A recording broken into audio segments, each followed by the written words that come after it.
ማእከል ምቁጽጻር ተመሓላለፍቲ ሕማማት ንኮቪድ ንምክልኻል ዝግበር ዕፅዋ ከም ዝቃወም ኣፍሊጡ ሃገረ ዴንማርክ ኣብ መዓልቲ 28,000 ሓደሽቲ ቁጽሪ መልከፍቲ ኦሚክሮን ከም ዝተመዝገበ ካብ ኮፐንሃገን ዝተረኸበ ሓበሬታ ኣመልኪቱ ኣሎ።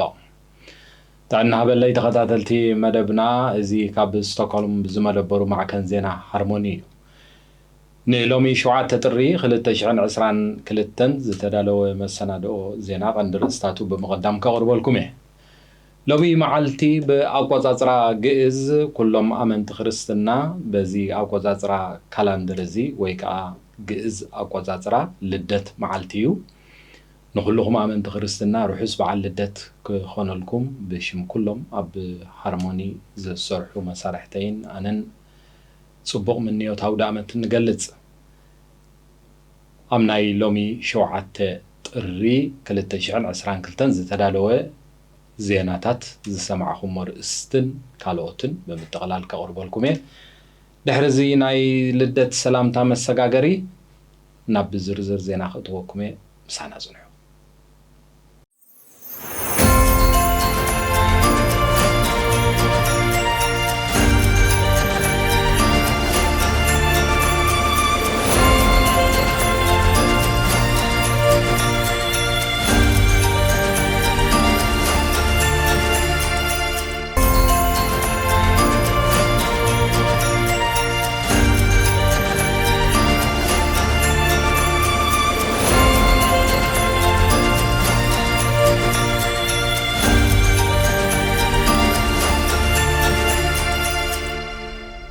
ቫይረስ ኮሮና ንከላኸለሉ ዝበለጸ መንገዲ ዕፅዋ ኣይኮነን ክብል ማእከል ምቁጽጻርን ምክልኻልን ሕማማት ኣፍሪካ CDS ገሊጹ። ቁጽሪ ለበዳ ንምንካይ መንግስታውን ህዝባውን ጥዕናን ማሕበራት ስጉምትታት ኣብ ምውሳድ ከም ዝርከባ እውን እቲ ትካል ወሲኹ ከም ዝገለጸን ብዘይካዚ ክትባት ሓደ ካብዞም ናይ ምክልኻል ኣገባባት ምዃኖም እቲ ትካል ኣብ ዝሃቦ ሓበሬታ ኣመልኪቱ። ደቡብ ኣፍሪካ ቀንዲ ምኽንያት መስፍሕፋሕ እዚ ሓድሽ ለበዳ ኦሚክሮን ኮሮና እያ ክትብል እዚ ትካል ከም ዝገለጸን ካብ መወዳእታ ዝሓለፈ ዓመታት ሒዙ ብርክት ዝበላ ሃገራት ሓድሽ ማዕበል ለበዳ ኦሚክሮን ከም ዝተረኣየለን ዝፍለጥ እዩ ኢሉ ኣሎ። ምዝብ ዝተኣሳሰር ዜና ውድብ ጥዕና ዓለም ነቲ ኣብ መላእ ዓለም ሰባት ይቐትል ንዘሎ ቫይረስ ኦሚክሮን ፎኪሱ ተባሂሉ ብገለገለ ወገናት ዝግለጽ ዘሎ ኣዝዩ ጉጉይ ከም ዝኾነን ከም ዘይግባእን ሓቢሩ ኣሎ። ኣብዚ ቀረባ እዋን ዝተኻየደ መጽናዕትታት ኦሚክሮን ቅድሚ እዚ ካብ ዝነበሩ ዓሌታት ኮቪድ ሰባት ብጽኑዕ ክሓሙ ከም ዘይገብር ዘመልክቱ ጸብጻባት ክወፁ ምጽንሖም የመልክት። እንተኾነ ዳይሬክተር ውድብ ጥዕና ዓለም ዶክተር ቴድሮስ ኣድሓኖም ገብረየሱስ ቁጽሪ በቲ ቫይረስ ይልከፉ ዘለዉ ሰባት ንማሕውራት ጥዕና ኣብ ከቢድ ጸቕጢ ከም ዝሸሞም ኣፍሊጡ ኣሎ። ውድብ ጥዕና ዓለም ቁጽሪ ብብርኪ ዓለም ይምዝገብ ዘሎ መልከፍቲ እቲ ቫይረስ ኣብቲ ዝሓለፈ ሰሙን ጥራይ ብ71 ሚእታዊት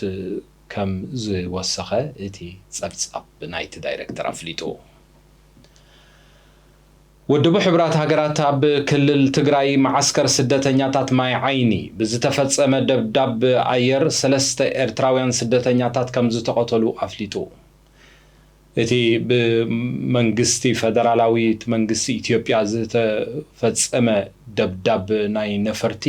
ካብ መንጎቶም ኣብ ዝሓለፈ ረቡዕ ብዝተፈጸመ መጥቃዕቲ ዝተቐተሉ ስደተኛታት ቶም 2 ህፃናት ከም ዝኾኑ ዝገለጸ ትካል ካልኦት ብዙሓት እውን በቲ ደብዳብ ከም ዝቆሰሉ ሓቢሩ ኣሎ። ሓይልታት መንግስትን ሓይልታት ትግራይን መሰል ሲቪላውያን ኣብ ዝውግእ ከኽብሩ ብተደጋጋሚ ክጽውዕ ዝጸንሐ ውድብ ሕብራት ሃገራት ሓላፊ ትካል ስደተኛታት ሕብራት ሃገራት ፊሊፖ ግራንደ ከም ዝሓበሮ ብምኽንያት እቲ መጥቃዕቲ ኣብ ዘመሓላለፎ መልእኽቲ ስደተኛታት ዕላማ ክኾኑ ከም ዘይግባእን መንግስቲ ፌደራል ካብ ዝኽቁጠብን ተማሕፂኑ ኣሎ። ዝሓለፈ ረቡዕ ወሃብ ቃል ሕወሓት ኣቶ ጌታቸው ረዳ መንግስቲ ኣብ ዝተፈላለዩ ቦታታት ናይ ድሮን መጥቃዕትታት የካይድ ከም ዘሎን ሲቪላውያን ዕላማ ይኾኑ ምህላዎም ከሲሱ ምንባሩ ይዝከር። ሓይሊ ኣየር ኢትዮጵያ ካብ ዝሓለፈ ወርሒ ጥቅምቲ ጀሚሩ ኣብ ርእሰ ከተማ ትግራይ ዝኾነት መቐለን ዝተፈላለዩ ካልኦት ከባቢታት ትግራይን ተደጋጋሚ ደብዳብ ኣየርን ድሮንን ከካይድ መጽሑን በዚ ከዓ ብዙሓት ሲቪላውያንን ናይ ሲቪላዊ ንብረት ጉድኣት ከም ዝወረደ ውድብ ሕብራት ሃገራትን ካልኦት ማዕከናት ዜናን ተሓለቕቲ ሰብኣዊ መሰላትን ክገልጹ ከም ዝጸንሑ ይፍለጥ። እዚ ከምዚ ኢሉ እንከሎ ኣሜሪካ ነቲ ካብ መዝነቱ ዝሰናበት ዘሎ ኣምባሳደር ጀፍሪ ፈልትመን ዝትክእ ሓድሽ ፍሉይ ልኡኽ ኣብ ቀርኒ ኣፍሪካ ከም ዝመዘዘት ገሊጻ ኣላ። ጸሓፊ ክፍሊ ጉዳያት ወፃኢ ኣሜሪካ አንቶኒ ብሊንከን ብሓሙስ ኣብ ዘውፅኦ መግለጺ ኣምባሳደር ዴቪድ ሳተርፊልድ ሓድሽ ፍሉይ ልኡኽ ኣብቲ ዞባ ኮይኑ ከም ዝተመዘዘ ኣዊጁ ኣሎ። ኣምባሳደር ሳተርፊልድ ኣብ በዳህቲ ግጭታት ዓለም ዘለዎ ናይ ዓመታት ዲፕሎማስያዊ ተመክሮን ስራሕን ኣብቲ ሰላምን ብልጽግናን ዝሰፈኖ ቀርኒ ኣፍሪካ ክህሉ እንገብሮ ቀጻሊ ጻዕርታት ረብሓታት ኣሜሪካ ኣብዚ ስትራቴጂካዊ ዞባ ንምርግጋጽ ሓጋዚ ከም ዝኾነ ብሊንከን ወሲኹ ገሊጹ ኣሎ። ፍሉይ ልኡኽ ኮይኑ ከገልግል ዝጸንሐ ፈልትማን ምስ ላዕለዎት ሰበስልጣን መንግስቲ ኢትዮጵያ ንምዝርራብ ኩናት ሓድሕድ እታ ሃገር ከብቅዕ ጸቕጢ ንምፍጣርን ዝዓለመ ናይ ስንብታ ምብጻሕ ንምፍጻም ትማሊ ሓሙስ ናብ ኢትዮጵያ ከኣቱ ትጽቢት ተገይሩሉ እኳ እንተነበረ ዛጊት ግን ኣትዩ እንተኮይኑ ዝተሓበረ ሓበሬታ ከም ዘየለ ጸብጸባት ኣረጋጊጾም። እቲ ሓድሽ ፍሉይ ልኡኽ ኣምባሳደር ዴቪድ ሳተርፊልድ ኣብ ማእከላይ ምብራቕ ንነዊሕ ዓመታት ዝሰርሐ ኮይኑ ካብ 2019 ክሳብ ታሕሳስ 2021 ኣብ አንካራ ኣምባሳደር ኣሜሪካ ኣብ ቱርኪ ኮይኑ ከገልግል ዝጸንሐ ዲፕሎማት ምዃኑ ትጸብጸብ ኣረጋጊጹ ኣሎ። ጎረቤት ሃገር ዴንማርክ ዝለበዳ ካብ ዝተኣታቶ ንነጀው ኣብ መዓልቲ 28283 ዝኸውን ሓደሽቲ ሕሙማት እቲ ዝዓበየ ቁጽሪ መልከፍቲ ከም ዝተመዝገበ ኣገልግሎት ዜና ተተ ንማዕከናት ዜና ዴንማርክ ብምጥቃስ ሓቢሩ። እዚ ሓድሽ መዝገብ መልከፍቲ ኮቪድ ኣብ ውሽጢ 24 ሰዓት ኣብ ልዕሊ ኣስታት 230,000 ምርመራታት ናይ ፒሲአር ወይ ከዓ ፒሲአር ቴስትስ ብዝተገብረ መሰረት ዝተረኸበ ከም ዝኾነ ክፍለጥ እንከሎ እዚ ማለት ካብዞም ዝተመርመሩ ቶም ካብ 12% ቁሩብ ዝዛይድ ቁጽሪ ዘለዎም ሰባት ብኮቪድ ቫይረስ ከም ዝተለኽፉ ተፈሊጡ ኣሎ።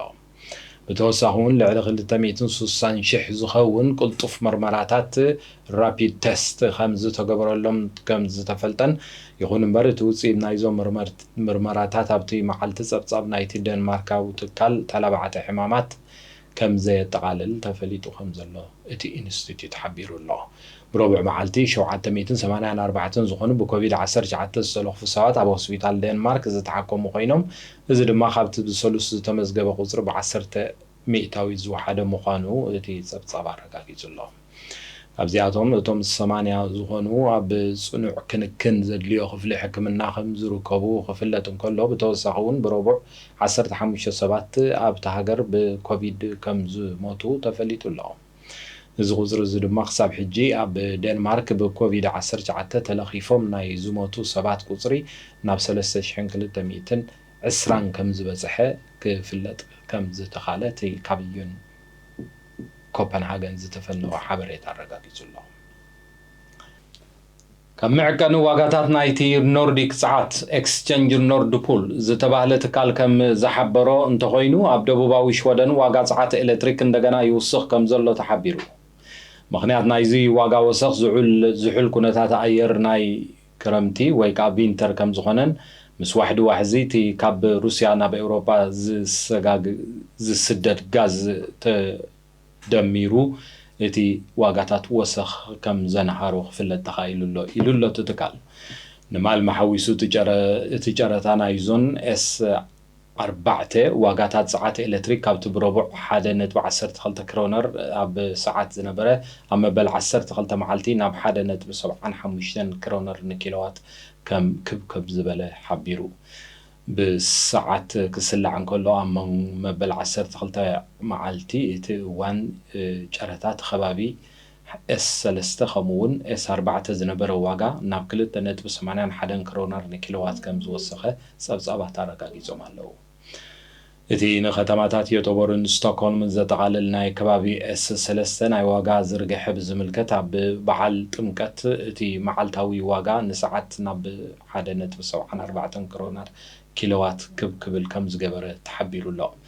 ዝወሰኽ ዋጋ ዛዓታት ምስቲ ዝሕል ኩነታት ኣየር ተተሓሒዙ ዝመጽ እኳ እንተኾነ ብተወሳኺ ግን ምስቲ ኣብ ኤውሮፓ ሃንደበት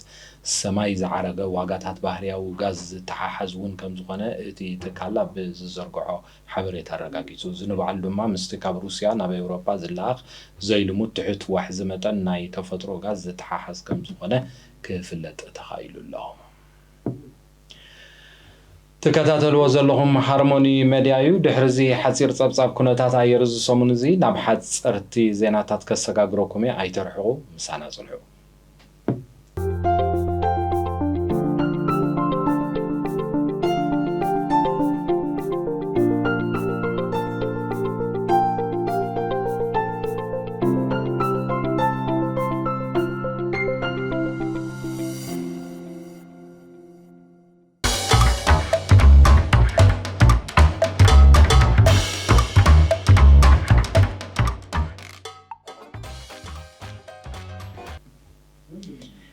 كاب هاجر إيطاليان ناب هاجر هندي كتما أمريستار زاتوت فيروس أوميكرون أبدمم كم زلوهم زتفلتو 10 سبات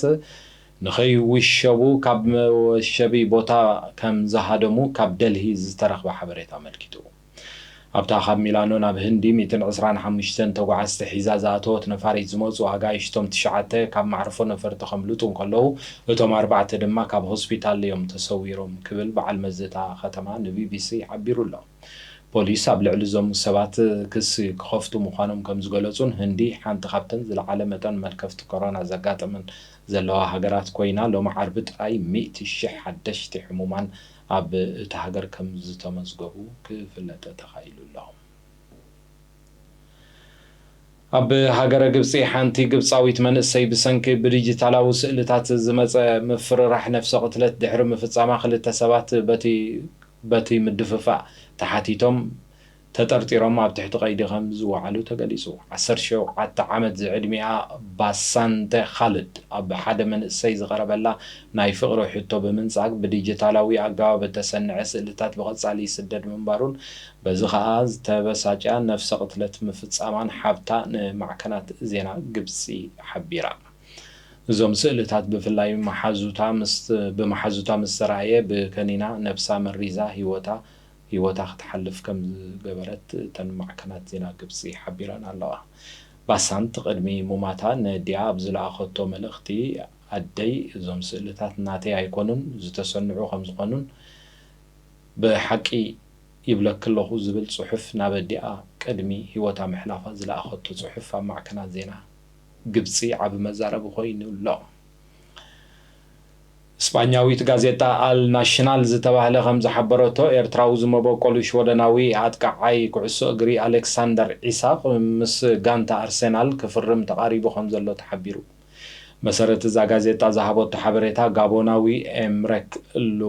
لوبيانغو بسنك مقدال سنه سرعات كابتن ترو تحديقو خم تغير خون سلازتغبره مسغانتا ارسنال ناي مقصال تخلو تحت بمقانو نعون نفرنساو الكسندر لاكازيتن تكيو الكسندر إيساق كفر مقانو صب حبيرو الله غانتا ريال سوسيداد الكسندر إيساق كاب برشلونة كالوتن ناي سبين غانتا تزمصا طلب بمباي مس ارسنال جن كيتسمامعت كم زي تترف تا غازيتا وثيقه خم زحبرت كفلت تخيل الله نحنا بوغنا الكسندر إيساق أبز بزحوا زل درجة عكاخ نبل نفتو كالوت كلهم تسعات قيسو يخون من اسيات نابز خمز زعينتو أرأيا ناي بلوز تسعاتين أب مويون كتكتلو بزقات أمزي حبرنا نلومي عربي زي تدالو ناي زينا مدب زسقاب حجيغت كتاتلو زصنا حكومي نما كتتالكم من دامسغونكو بشم أب استوديو زلو مسارحتي روحس بعل لدت دقيمة ندابلكو أب زمت زلو سوني بسرعنا يزينا مدب سقاب نرخب سلام دحنكونو